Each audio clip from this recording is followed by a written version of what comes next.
I would strongly consider getting the SAM system only because we believe that it is the future of the fire service. We believe that the combination of the SAM system with midship pump panels, control panels on both sides, adds a bonus feature of safety. We believe that the firefighter of the future is already embedded in the electronic interface as opposed to the older ones that it seems that the fire service is getting older. The average age is going up due to just decrease in membership over the nation. We're experiencing that here.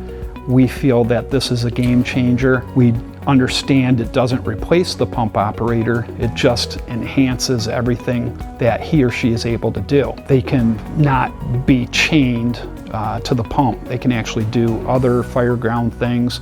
They can oversee the safety of the scene. That's generally what is going to happen with my department.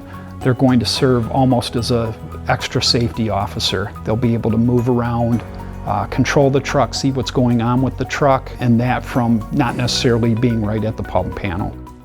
Visit samflows.com